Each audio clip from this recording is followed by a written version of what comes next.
You're listening to episode 259A of Jimmy Akin's Mysterious World, where we look at mysteries from the twin perspectives of faith and reason.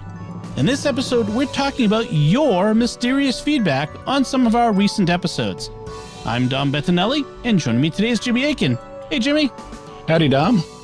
So let's get right into the feedback. Our first bit of feedback is some art that we've received from various listeners and fans, correct? Yes, and some of that art actually comes from you, Dom, because you found a service online that makes miniature figurines, just like the ones that are used to play tabletop role-playing games like Dungeons and Dragons, only they're customizable. And so you had one done of me.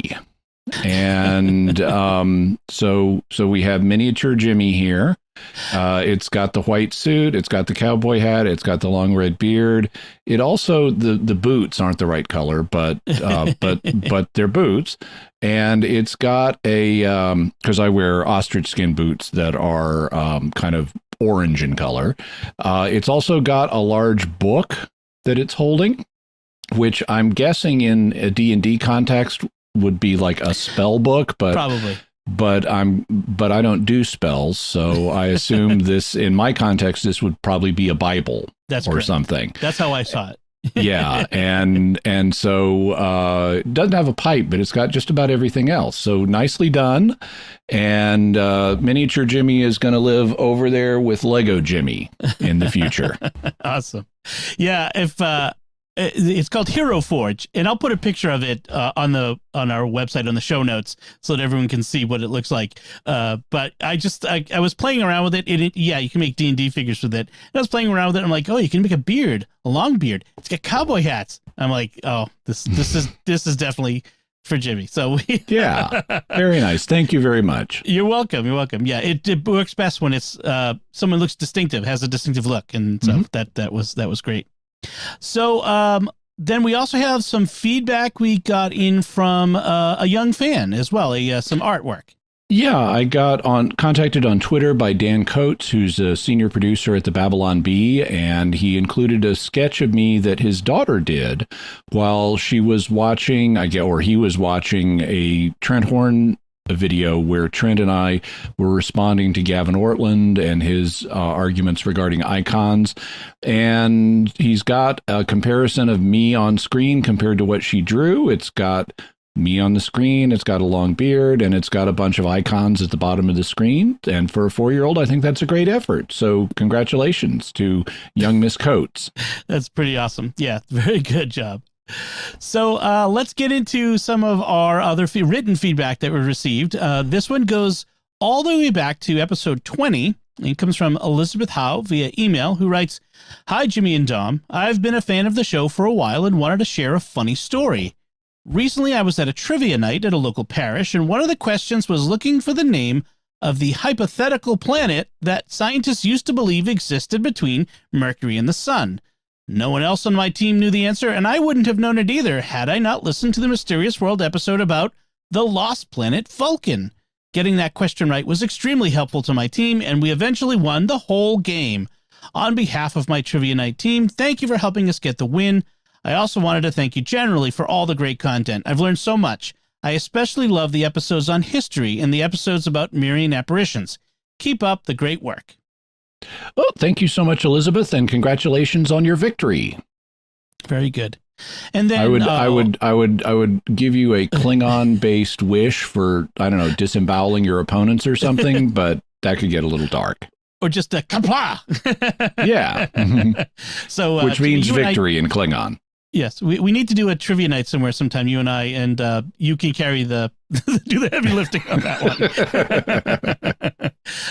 So then let's do our next bit of feedback from episode 21 on weight loss. Stormtide Skywise on Discord, who, by the way, told us on Discord today that he just got married. Oh, congratulations. Congratulations. Stormtide Skywise and Mrs. Skywise. That's right. So he asked, question from a very old episode. I'm trying to lose weight, and I'm employing intermittent fasting. I am also a regular user of chewing tobacco. I've read conflicting information online, some saying that tobacco's effect on blood sugar ruins the effect of fasting, and some saying that it does not have any calories, or not having any calories makes it fine. Any information on that? Well, I don't think it's likely to have a significant effect on your fasting. I did some checking, and there are some studies that can point both ways. But if you do find that you're not losing weight as fast as you'd like, you could always either decrease the amount of chewing tobacco you're using, or you could increase the amount of fasting you're doing. You could do a stricter fast. Excellent. All right. And then from our episode 24 on Dyatlov Pass, one of our most popular ones, we got an email from Nathan who writes, "Thanks for your show. I'm a new listener and I enjoyed it immensely. In episode 24, there was a possible explanation that was never addressed. Was one hiker a sociopath who lived for murder and I'll say other terrible crimes? The story puts me in mind of one set of Carl Panzram murders wherein he killed, I believe, 4 crocodile hunting guides while out in the wilderness. What crimes were occurring in the areas where the Dyatlov Pass victims lived? It's not uncommon for terrible people to go to great lengths to earn their victims' trust. What do you think?" Well, I mean, there certainly are, sociopaths that are out there in society. They're not common, but they do exist. Like we mentioned, Hershey Green, the cab driver in the Iron Mike Malloy and the Murder Trust episodes, who drove around fantasizing about killing his fares. So such people do exist, but they're not that common. And when it comes to the Dyatlov Pass situation, I'm afraid I don't have crime reports from their hometowns, so I can't say what other crimes were being committed in their communities. But I'm not aware of any evidence that would support this theory. It appears that all of them fled the tent without being prepared, all of them. If one of them was a murderer, you would think that he would get his shoes on before going on his murder spree. We also don't have evidence of one of them hunting or killing the others once they got outside of the tent. It looks like they fell or died due to cold exposure or things like that. So I don't have evidence to support this theory, but I'm glad you're enjoying the show. And then on the same topic, Elizabeth S. wrote in an email, "Hello, Jimmy and Dom. I'm a relatively new listener and began with episode 1 to make sure I don't miss anything. I'm glad I did because I just recently listened to your episode on Dyatlov Pass. I loved it so much that I shared it with my husband, and he came up with a theory that I want to get your opinion on. One of the hikers was a World War II veteran, as you mentioned. My husband believes he must have had some sort of post-traumatic stress disorder episode triggered by the noises of the wilderness, howling winds, rocks falling, maybe even nearby military testing. He either became a threat to the group inside the tent and caused them to flee in a hurry, or, more likely in my opinion, he cut the tent and led the group out saying that they were under attack by the Americans because those noises he's hearing are familiar to him, meaning they were bombs or other weapons he encountered while serving. Please let me know where the holes are in this theory. I've enjoyed talking about this topic and debating possibilities. Thanks for the show." Well, it's an interesting theory. In terms of holes, I can think of 2. The first one is I'm not aware of any evidence that one of them had post-traumatic stress disorder. People can serve in wartime and be okay, or, not have the kind of unmanageable PTSD that would be required in a situation like this. And I'm not aware of any evidence that he had a severe case of PTSD. Also, the second hole would be, it wouldn't, to my mind, explain why they didn't just go back into the tent after they realized that they weren't under attack. Why did they continue to remain out in the woods in the cold to the point that they ended up perishing?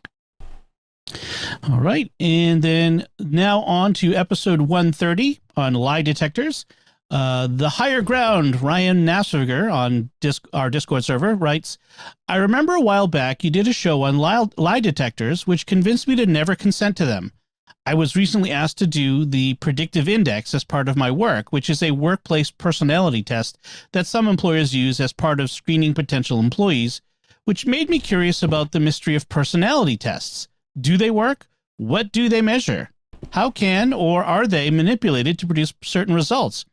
And can you or should you fake a personality test? Hope this gets on the big list. Well, personality tests are on the big list.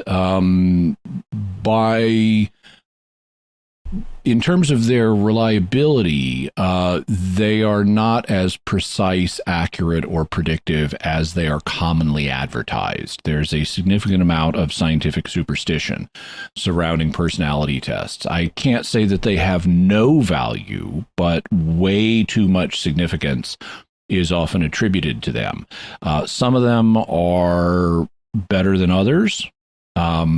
But they are not highly predictive. All right, and then to more recent episodes. This is some feedback coming in on our episodes 240 and 241 on the Egyptian afterlife and mummies. Michael McFall on Facebook writes, "Fascinating episode. I learned a lot of new things about the ancient Egyptian beliefs. Amazing how different their mindset was compared to the Judeo-Christian way we are used to today. I look forward to hearing about mummies next week. By the way, I love the pictures and graphics on YouTube. It really helped to see what Dr. Breyer was describing. Sorry. Yeah, thank you, Michael. And I encourage people to check out the video version of the podcast if they haven't already. We're able to do things with the video by adding graphics to illustrate points we're making and so forth that I think add a lot to the show. I mean, I think the audio only version is good, but I think the video version is even better. And people can check it out by going to youtube.com/Jimmy Akin, JIMMYAKIN. And while you're there, please do subscribe and hit the bell notification so that you get notified whenever I have a new video, whether it's Mysterious World or one of the other videos I put out. I am trying to grow my channel, so I'd really appreciate it. And also, if you hit like on the videos, that will tell the YouTube algorithm that you like the video, and thus it ought to show it to other people as well, so it can help grow the audience. Our next feedback comes from Noah Seabird on Facebook, who writes, perhaps they recalled their ancestors with a great sense of loss, and God, in his mercy, let them know they were still alive somewhere after death. So the ancient Egyptians, like anybody else, obviously they would grieve their loved ones and experience grief at the death of their loved ones and mourn them.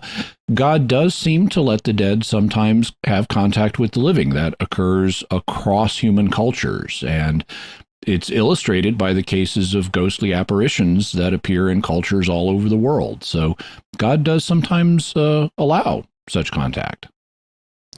Then Nan Lambert Starjack on Facebook writes, really interesting episode, although I will confess to having mixed feelings about finding out how they remove the brains.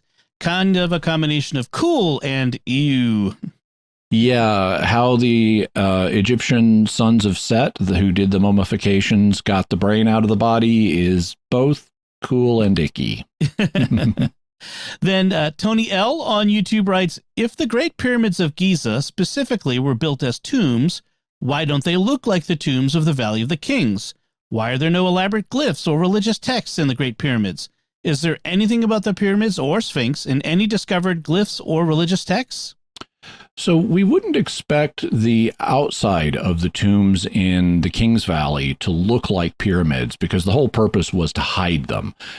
What the Egyptians discovered after building the Great Pyramids early on in their history was that when the government would get weak and we had what was known as the First Intermediate Period, they served as big signs saying free gold here. All you got to do is break in and take all the treasures. And so that led to the development of the Valley of the Kings, where you could hide tombs, making them harder to spot. And also you could post guards there. And so kind of the point was to not be as obvious. I mean, maybe they didn't totally hide them, but they were more hidden than here's a big monument that you can break into. Also, though, they did retain, the King Valley tombs did retain a connection to the pyramids because one of the peaks, the mountain peaks surrounding Kings Valley, looks very much like a pyramid. And it's thought that that was one of the reasons that this site was chosen, because it had a kind of natural pyramid there. So that of itself would connect graves to the pyramids. Also, when you look at the interior of the Kings Valley tombs, just the architectural construction of them looks similar to the interior passages within the Great Pyramids, or the Pyramids of Giza. And so that's another connection. The Giza pyramids, as far as why they don't have text in them, were made very early. And in their day, what were later known as the pyramid texts had not yet been developed. These were basically ceremonies or spells. They're sometimes said to be, I would just say, ceremonies that are meant to help guide the soul through the afterlife. And if at some point they developed them and they got the idea, hey, let's write them around the pharaoh in his tomb so that he has access to them. But that hadn't happened yet in the Old Kingdom. They either didn't have these ceremonies, or they didn't have the idea of writing them all down for the pharaoh. And the pharaoh may not have even been able to read. He may have had, servants do all of his reading for him. So it may not have occurred to them. But the fact that we do later get these pyramid texts, which then became the basis of the Book of the Dead, the fact that we do later get them on pyramid walls suggests that, it tells us this is a tomb. Other than, so do other things like, oh, there's a sarcophagus with a coffin and a mummy. But they would put them on the walls to guide you through the afterlife. And so the pyramid texts themselves communicate the idea that the pyramids you find them in are tombs. And if they're tombs, then the earlier pyramids that were built before the development of the pyramid texts, or before they were written on walls anyway, would suggest that those earlier pyramids were the same thing. And they were also tombs, and this is just an earlier stage of development. We do have writings that discuss the pyramids and the Sphinx that point to an Old Kingdom date for the pyramids, and they also point to burial being the function of the pyramids. They will say this is the pyramid where so-and-so is buried, and so forth. Then our next feedback comes from... by the way, I should also mention, we do have the little pyramids that surround the three big ones at Giza also are tombs, and we've found things in them indicating that. And even in the Great Pyramid itself, there's a big sarcophagus in the king's chamber. So even though you don't got stuff written on the walls, big sarcophagus suggests this was a tomb. If there's a coffin, then it was probably someplace where someone was buried. Our next feedback comes from Sybil Yap on YouTube, who writes, the Shinies do have paper houses, paper cars, servants, and money to help them in their next life. In order to deliver them to their deceased loved ones, they burn them. Centuries ago, they buried terracotta soldiers for their afterlife. Wow, some of these religions are quite similar.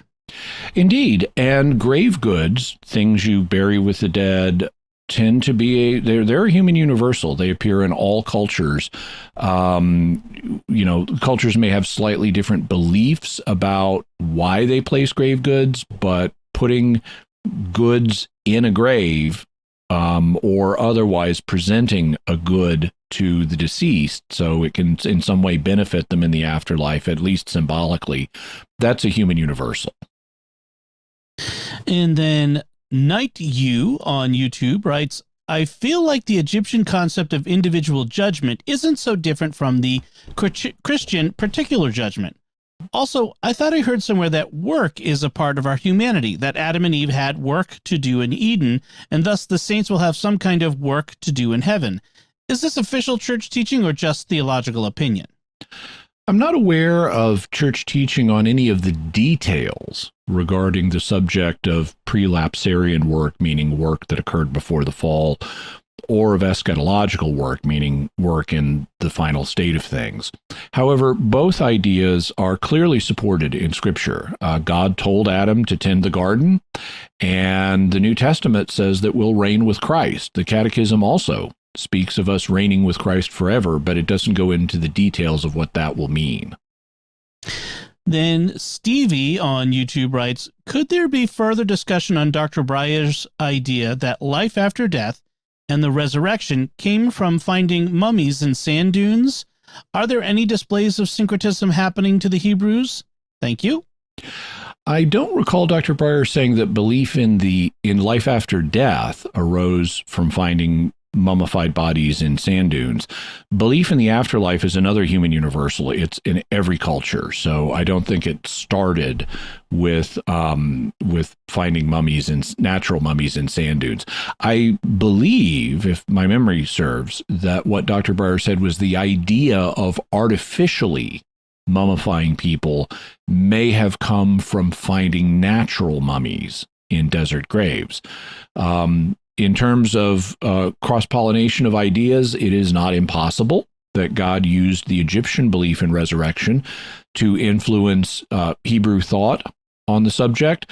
There are, as various early Christian writers like Eusebius of Caesarea said, there are seeds of the gospel in all kinds of different cultures, and some of them predate the writing of Scripture or are contemporaneous with it, as this would be the case in this instance. And so it's possible that God could allow an idea that appears in one culture to have an influence on biblical culture, where if Hebrews are thinking about the afterlife and they say, oh, so what do Mesopotamians believe, and what do Egyptians believe, and what do Hittites believe, and oh, the Egyptians believe in resurrection. Maybe we should think about that. And then God could reveal to the Israelites, like through the prophet Daniel, that, yeah, that's what happens. So there can be an influence here, but I don't have good evidence for that. So this is speculative. Then Anonymous sends in via an email, Jimmy, I have some concerns about some of the things said at the beginning of your podcast today. Although they represent the minority of Egyptologists, I watched a movie on Netflix years ago about people who think Egyptian history has been dated incorrectly. In addition to these new chronologists, some have reasonable and others unreasonable alternate timeline proposals. This movie points out that Ramses is mentioned once in Exodus in connection with a city, not a pharaoh. The pharaoh of Exodus cannot be Ramses II because the pharaoh of Exodus drowned with his army. Also, the Hyksos takeover of Egypt would be one explanation as to the new pharaoh's paranoia over the Hebrew population. I think the teacher you had on today is mistaken about Ramses being the pharaoh of Exodus. If he were, we would have to go scuba diving to find his mummy, not Cairo.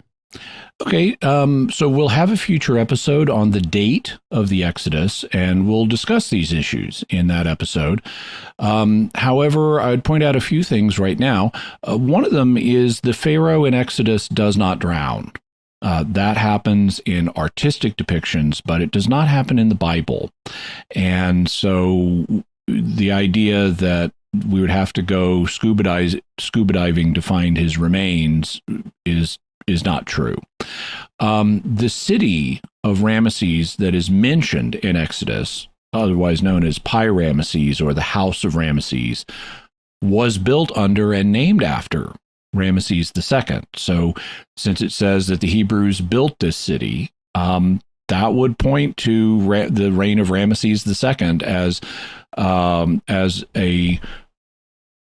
as an earliest possible date for the Exodus, because if they're building this city under this pharaoh, then they're still in Egypt. They haven't left yet, and so that would be an earliest possible date for the Exodus. And Ramesses II reigned for so long, and we have evidence of Israel being outside of Egypt very quickly after Ramesses II with the Merneptah Stela, that would tend to locate the Exodus during the very lengthy reign of Ramesses II. But we'll talk about that more in the future. Then Martin sends an email. Who writes, one other thing.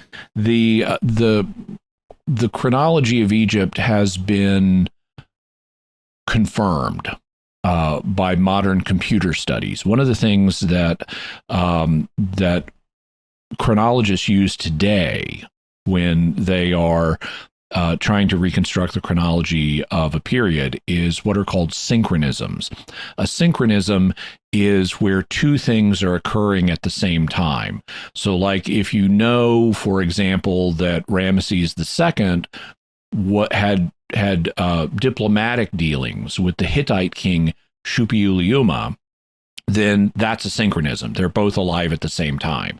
And these days, one of the ways that chronologers pursue their craft is by making massive lists of synchronisms, which you then put into a computer and you say, how can all of these synchronisms fit together?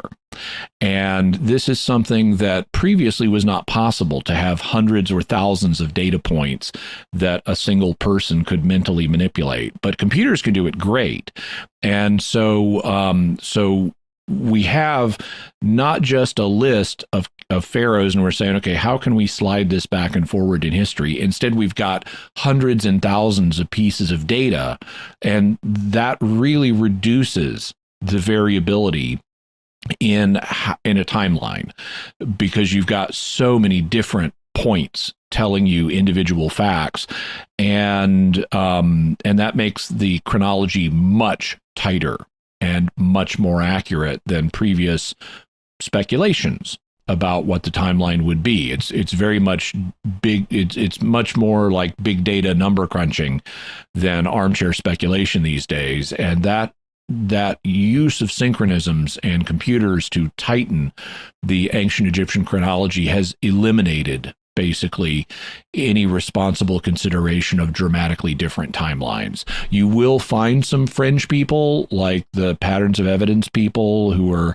fundamentalist Christians, that are wedded to a different narrative that requires a different chronology, but their chronology is not supported by the data. Then Martin sends an email who writes, Dear Jimmy and Dom, thank you very much for the series of intriguing interviews on ancient Egypt's afterlife and mummification. While you certainly covered much ground, I was direly hoping for you to ask Dr. Breyer about his opinion on the mysterious case of the cocaine mummies. That is, the series of mummies from different periods and in different museums discovered from the 1990s onward to contain cocaine and nicotine, which should, by standard historical knowledge, only have arrived in the Old World during the Columbian Exchange. I've heard it theorized that since the dosages were so high in the mummies, it might have been part of the mummification process. What are your thoughts about it? Of course, if you prefer reserving this topic for a whole show, which this mystery would completely deserve, I will not object. Thank you very much for your work, and all the best. So we may discuss this in the future. The test results that have been done are ambiguous, but there is some indication that both cocaine and nicotine were found on some mummies. How do we explain that, assuming that's true? Well, it's possible that this was modern contamination, because cocaine was freely used in the 19th century. You know, it was not illegal. It was in popular medications, and so like laudanum and things like that. It was even originally in Coca-Cola. And so and not only was cocaine in use in the 19th century, but tobacco, which contains nicotine, was freely in use in the 19th and the 20th centuries. And so it's possible someone spilled their laudanum or their Coca-Cola, or was, smoking over a mummy and maybe left some tobacco in it or something. There are ways by modern contamination that these two substances could get in the mummies. But then there's another possibility. Now, we think of nicotine as coming from tobacco, which is a New World plant. It wasn't native to the Old World. And similarly with cocaine, we think about that as coming from the New World coca plant.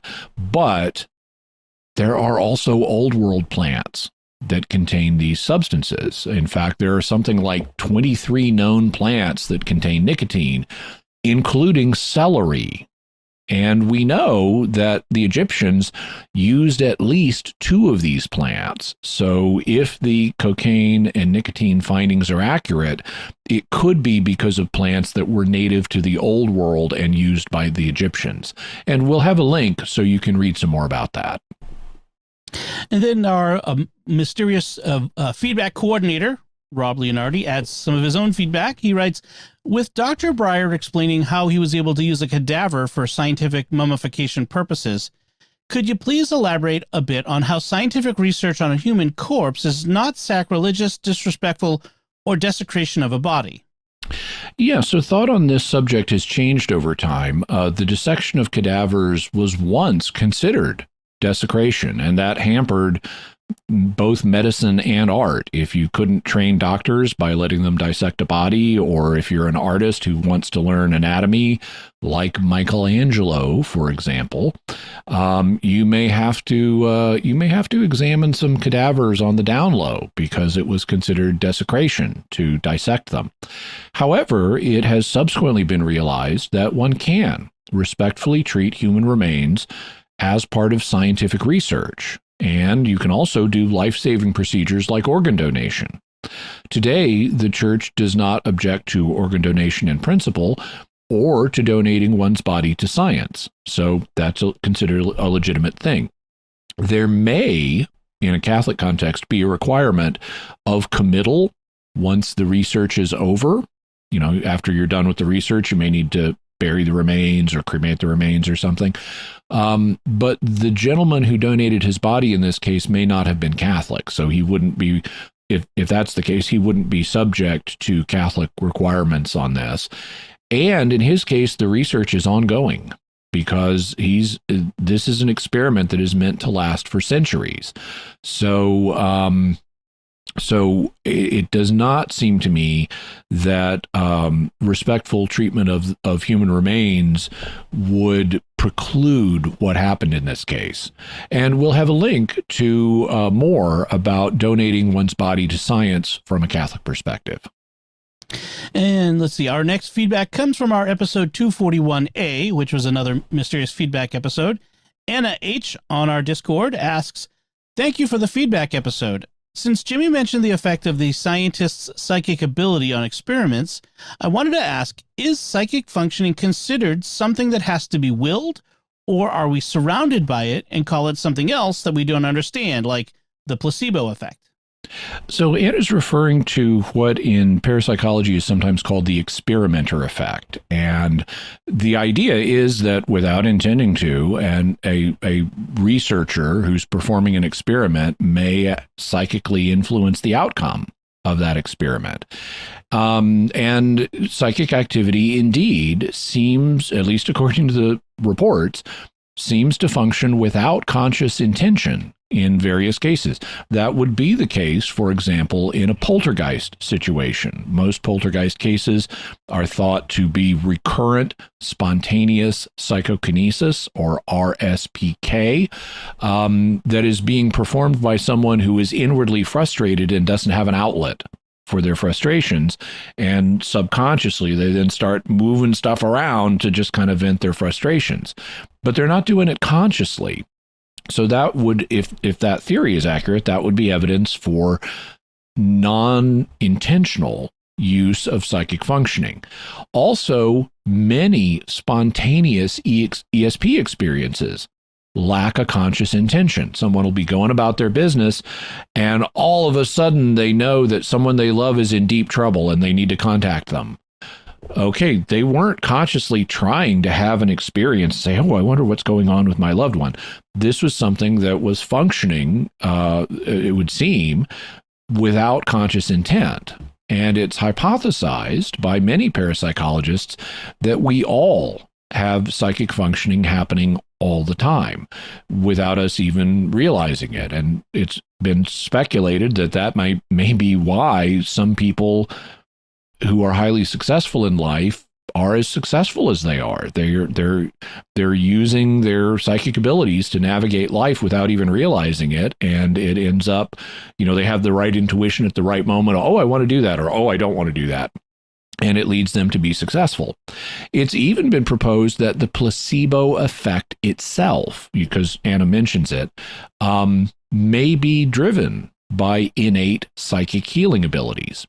If you'd like to read more about this idea, there's a book called First Sight by James Carpenter, who's a parapsychologist, and he has this would be an academic deep dive into this theory, but I can mention Carpenter's First Sight. His proposal is essentially, before information makes it to our conscious mind, we've already been processing it on a subconscious level. That much is agreed to by everybody. But he proposes that psychic functioning is part of that subconscious processing, and eventually our conscious mind feeds certain information up into our consciousness for a decision. But we've got a lot of stuff going on in the background, and he thinks psychic functioning is part of that. So if you want, you can check out James Carpenter's book, First Sight, and we'll have a link to it on Amazon. Excellent. And then our next feedback is a bit of interaction between two of our listeners on our Discord, Doc Sweeney and Shupi Uliuma, who say, I love every hit at government-caused inflation, and then response, it could be a Jimmy Akin's Mysterious World drinking game. Yeah, and it would probably be a morally acceptable one because you're unlikely to get smashed with that.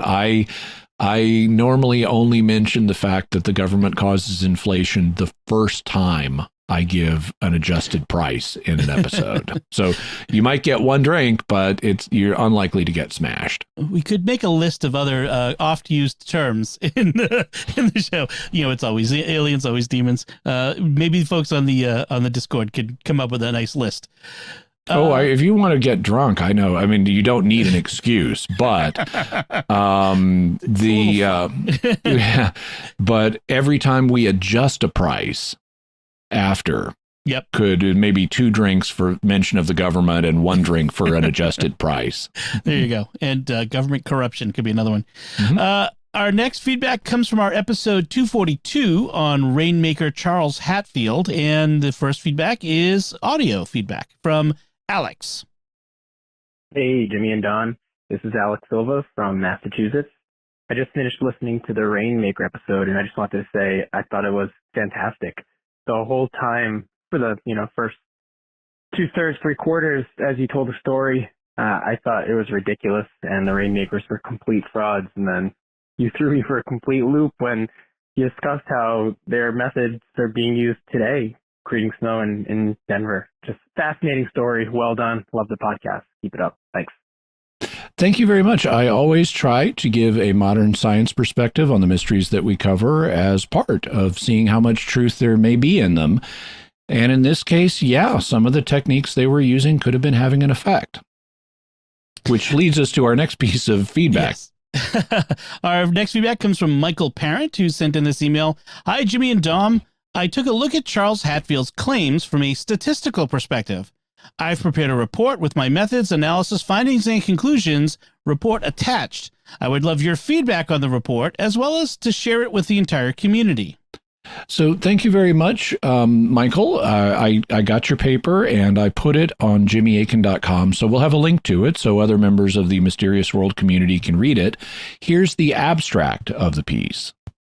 Charles Hatfield was a late 19th and early 20th century pluviculturalist, or rainmaker, who was purported to be able to cause precipitation by sending chemical vapors into the air, in a practice referred to as cloud seeding.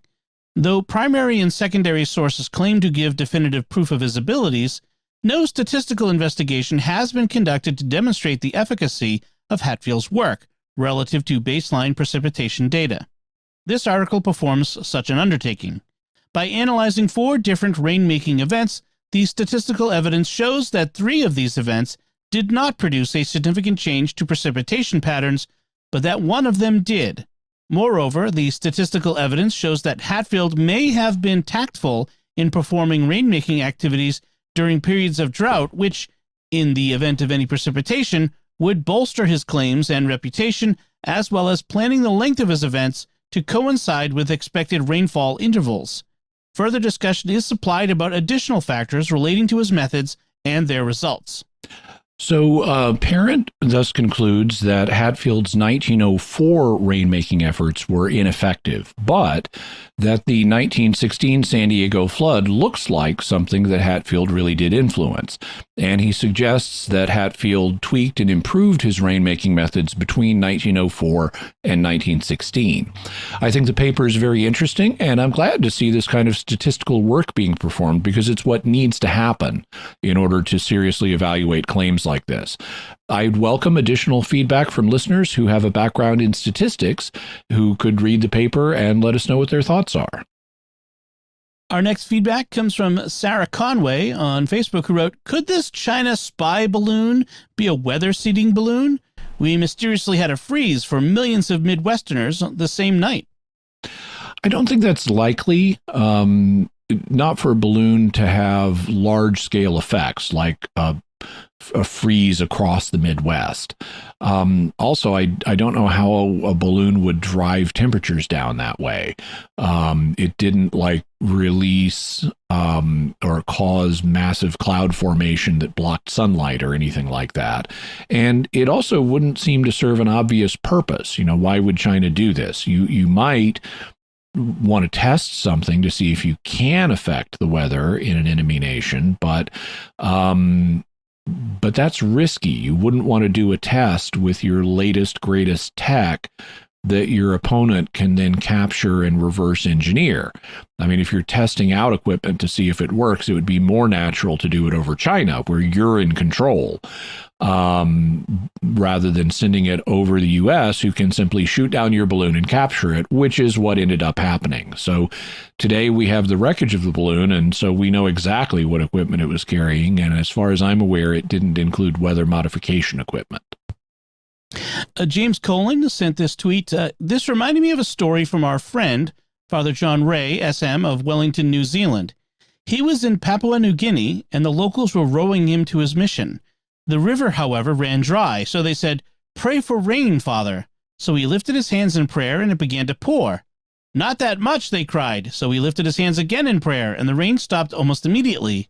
Fortunately, the accumulated rainfall was enough to get them there. Father is 91 now and only does online mission work now. We spoke to him last month, and he sounded good, and while his rainmaking is impressive, even more impressive is his work in interceding for the healing of many, many individuals. Thank you. That's a fascinating story, and it reminds me a little bit of Honi the Circle Maker, who was a Jewish sage kind of around the time of Jesus, whose story we mentioned in the rainmaking episode, where there was a drought, he made a circle, he asked for rain, and he got a teeny little bit and said, "God, come on, I meant more than this." And then he got a huge downpour that was very destructive, and it's like, "God, moderate rain, please." And then it rained moderately. So that's a good story. I like that one. Oli Jonathan on Facebook writes, "I personally witnessed a similar incident, or rather special power, of a person they named as Bomo, or shaman, years ago. There was an auspicious government-funded event held at a vast beach shore here. There was fear that heavy rain might spoil the event, which was attended by thousands of people. So someone from the government-related agency hired a shaman to push away the rain, and surprisingly, he did as he was tasked to do. I could see from the far horizon dark clouds seemed to gather only at that part of the sky, but not at where the event was taking place. Well, was this a coincidence or something divine? Jimmy might have the answer." Well, I have heard similar accounts, but I need to investigate them further. Obviously, God and angelic spirits can do things like this, angelic spirits meaning both angels and demons. The question would be whether humans also have the ability via some type of psychokinesis. So that's something I need to research further. Butner wrote on YouTube, "I saw the title and thought, wow, Jimmy's running out of topics if he has to cover an obvious scam like this. I was wrong again. I've certainly enjoyed some episodes more than others, but y'all never disappoint." Thank you, and I wouldn't tell a story if I didn't think it had something fascinating in it. You must have faith, folks. Every topic, no matter how you think it is beforehand, is always going to be interesting. So, and then Aloma Albar on YouTube writes, Napoleon also noted rain or snow after a cannon battle. This is a fabulous bit of history. Yes, and this has been a common perception among people who historically who have witnessed or participated in great battles, that there's often some kind of precipitation that follows them.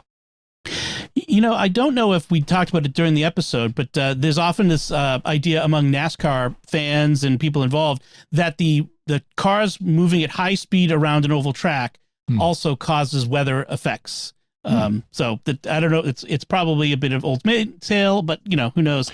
Well, we've got lots of NASCAR records and how many cars were competing and what the weather was. One could do a statistical study of that. I would love to see it. Michael Parent on the job. All right. Then our next feedback comes on our episode 243 on giants. And John on Patreon writes, really enjoyed this episode as usual. I just came across an article about a 2.3 meter long Dakoken sword found within the Japanese Tomiyamaruyama burial ground dated from the 4th century and thought it was relevant and may be interesting for a future update episode, especially if they find anything cool in the coffin. So we'll have a link to the story that John sent so you can read it for yourself. And they did, find this coffin with the sword. They had not, at the time of writing, opened the coffin. The sword, at a length of 2.3 meters, that would be 7.5 feet long. So that's a pretty big sword. And the 5-meter long coffin would be 16 feet long. My guess is that these most likely had a ceremonial function for a high status individual, and the size of the sword and the size of the coffin were meant to communicate the size of the person's status, not the size of his physical body in a literal way. But we'll have to wait and see what they find when they open the coffin. And then Stormtide Skywise, again on Discord, one theory I have with the presence of giants in at least the myths and folklore of Europe is that there was a tribe of people of exceptional height in modern Scandinavia. This is partially based on the prevalence of the Jotun in Norse myth, but also the Hyperborean giants in Greek myth. It seems odd that multiple people have myths of a giant race from the north. And we do know that some people in Northern Europe are taller than, say, people in Southern Europe. The Dutch, for example, are the tallest current population on Earth. So it's possible that in antiquity that there were people from the north who were larger than average, but not inhumanly large. And see, WAP248219 on Discord writes, I enjoyed the Giants episode. I think it would have been off topic because this episode seemed to cover primarily the plausibility of the existence of giants in antiquity, but I'm also wondering what Jimmy thinks of other claims about the giants being the result of Canaanite religious rituals, whereby a demon was invoked during ritual adult activity, and the resulting demon-possessed offspring having special powers or physical gifts as a result. There's another podcast hosted by a pair of Orthodox priests called Lord of Spirits that at least seems to partially endorse this idea in a few fascinating episodes. Spoiler, I think they're too certain of themselves, but nevertheless, a fascinating theory. I also don't mean to plug other podcasts, but they have some interesting topics. Specifically, I think they say in those episodes, it's hours and hours of discussion, I can't remember all that Og's bed was a large bed designed for these rituals. So I'm familiar with the podcast. I haven't listened to it myself. I plan to, but I just haven't gotten around to it.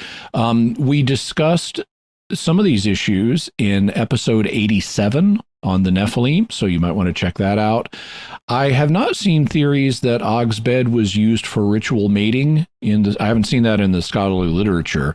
I mean, it's not impossible, but there's nothing in the text that suggests it was used for those purposes.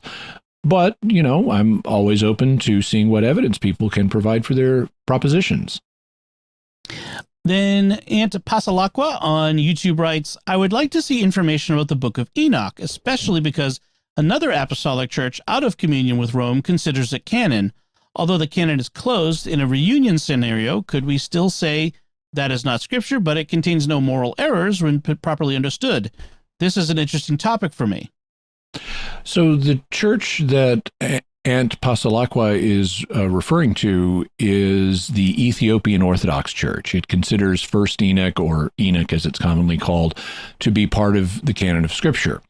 And the scenario that you describe of saying upon reunion, well, that's not Scripture, but it doesn't contain moral errors when properly understood, that's not precluded by church teaching. That could happen.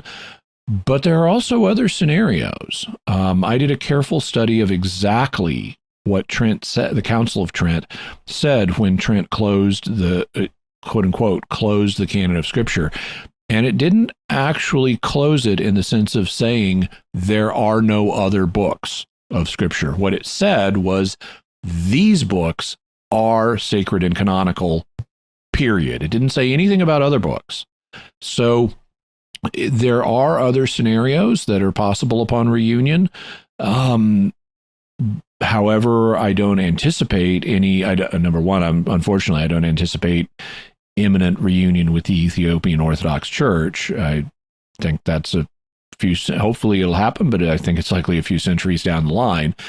And the church is also going to proceed very cautiously in this area. One possibility, and I would expect this to be the most likely initial scenario, would be to say, back when we were united before the split, we weren't separated by the issue of the canon.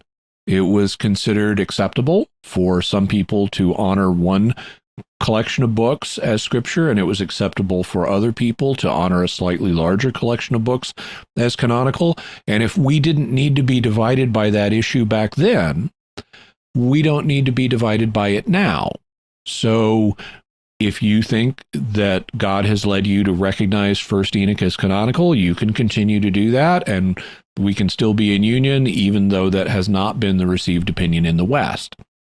And I think that's the most likely scenario for the canon, especially initially in a reunion scenario.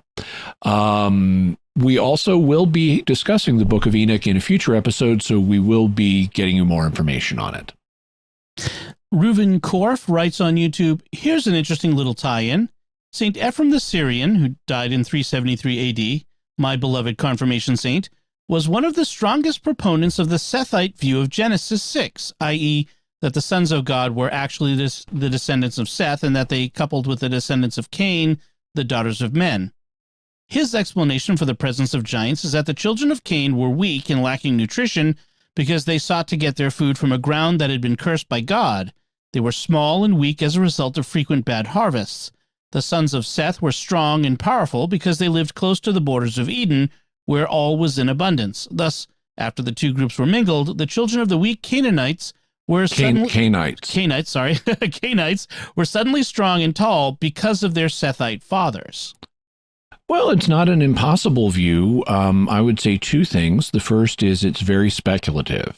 There's, for example, the theory holds that the Canaanites were weak because they were trying to get food from ground that had been cursed by God.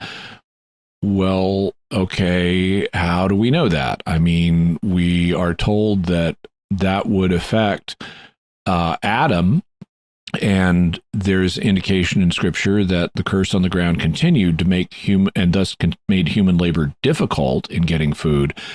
But that applied to everybody. So why would the children of Cain be in a uniquely bad plot of land compared to the Sethites? We don't have evidence that they had a weaker diet than their cousins of the Sethite line. So that's speculation. We're having to introduce differences between these groups that are not mentioned in the text. And also, my second point, I don't think it's a natural reading of the text. Daughters of men, without further qualification, would mean any daughters of men, human females. And that would suggest sons of God is something other than humans. And in fact, we see that usage elsewhere in Scripture, where, for example, in Daniel, I'm sorry, in Job, at the beginning of Job, we have this scene in God's heavenly throne room, and it says, and the sons of God came in. And they're clearly angelic beings. So I am always interested in hearing evidence regarding the interpretation of Genesis 6, but thus far I haven't found a theory that I think better explains it than the one we discussed in the episode on the Nephilim. Then we have James Campbell on YouTube who writes, nothing but misinformation and blatant lies. Ooh, spicy. Yeah, spicy. Why is it spicy? Full giant skeletons have been unearthed throughout our recent history in almost every state of the Union. 7 to 12 feet tall and taller, with some with 6 fingers and toes, along with 2 ridges of teeth and red hair. Well, I'm very careful about the information we present on the show. Misinformation can slip through, but I'm definitely not blatantly lying. I'm trying to be very careful and accurate. Also, all of the giant skeletons in America accounts that I've looked into, and there are accounts, but all the ones I've looked into have turned out to be false. But feel free to send links to properly documented accounts of giant skeletons being found in America. Not just rumors, but something with actual documentation. Midwest Nagifa on YouTube writes, a little disappointed that the giant Egyptian from 1 Chronicles wasn't mentioned. Other than that, love the episode. Yeah, I'm surprised I missed him. The giant Egyptian is mentioned in 1 Chronicles 11:23. He was killed by Benaiah, one of David's mighty men, and the text records that he was 5 cubits long, or around 7.5 feet, which is within the range of known human height. Excellent. So that is all the feedback we have for this time. You too can send in your mysterious feedback on any of the topics we cover. You can do that by visiting sqpn.com or the Jimmy Akin's Mysterious World Facebook page, sending an email to mysterious or to feedback@mysterious.fm. I need to update my script. Sending a tweet to @MYS_world. So saying it slowly, what's the new email address? Sorry. I'll put it on the screen. Feedback@mysterious.fm. Yeah, feedback@mysterious.fm. And if you're wanting to reach me in connection with Mysterious World, use that address. Feedback@mysterious.fm. Do not email me at my other email addresses, because it will make it harder for me to respond to you, because I need to route the Mysterious World email through the Mysterious World email system. Yes. It just feedback@mysterious.fm. It'll get to us. We see it. We both see it. Yes. Also, send a tweet to @MYS_world. You can comment, as you see, in the StarQuest Discord community at sqpn.com/discord, or call our mysterious feedback line, 619-738-4515. That's 619-738-4515. You'll find links to Jimmy's resources from our discussion on our show notes at mysterious.fm/259A. And remember, to help us continue to produce the podcast, please visit sqpn.com/give. Until next time, Jimmy Akin, thank you for exploring with us our mysterious world. Thank you, Dom. And if you're watching this on my YouTube channel at youtube.com/Jimmy Akin, don't forget to subscribe and hit the bell notification so that you always get a notification, and hit the like button so that the YouTube algorithm will know you liked this and therefore will tell other people about it and help grow the audience. Excellent. And once again, I'm Dom Bettinelli. Thank you for listening to Jimmy Akin's Mysterious World on StarQuest.